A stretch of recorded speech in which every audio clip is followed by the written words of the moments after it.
Ciao a tutti ragazzi, benvenuti in questo nuovo video. Oggi effettuiamo una pulizia di un sentiero che io faccio regolarmente. Ci troviamo nel comune di Almese, in provincia di Torino. Io passo spesso di qua, abito qua vicino e oggi, dato che noi siamo attrezzati con diversi strumenti da taglio, ho pensato perché non andare a pulire una zona che faccio regolarmente. Tenete presente che questo sentiero viene pulito più o meno una volta l'anno. In una stagione come quella attuale, molto piovosa, l'erba cresce a dismisura e se non si fanno almeno 4-5 tagli durante l'anno, poi l'erba supera noi.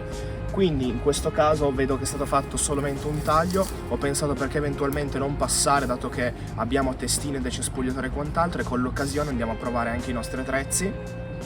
E quindi ripeto, io abito qua vicino, lo faccio spesso, ho detto perché tanto ci metto poco, un sentiero di 300-400 metri in tutto, passiamo con il nostro ST65, ha una bella potenza. Qua in questo momento l'erba non è al limite ma incomincia ad essere ingombrante perché come potete vedere è proprio stretto, e quindi niente, oggi facciamo questa opera di volontariato, accendiamo il decespugliatore e cominciamo a lavorare e rendiamo un po' più decente il passaggio per noi e per tutte le altre persone.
Allora ragazzi, abbiamo fatto il primo tratto. La cosa importante è permettere a due persone di passare insieme senza che una finisca nelle erbacce, quindi allarghi semplicemente il sentiero andando a pulire la zona a destra e la zona a sinistra.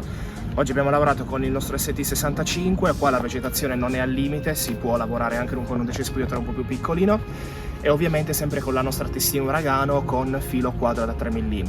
Adesso sono le 9 del mattino, comincia veramente a scaldare, fa un caldo che si muore e per il momento basta così.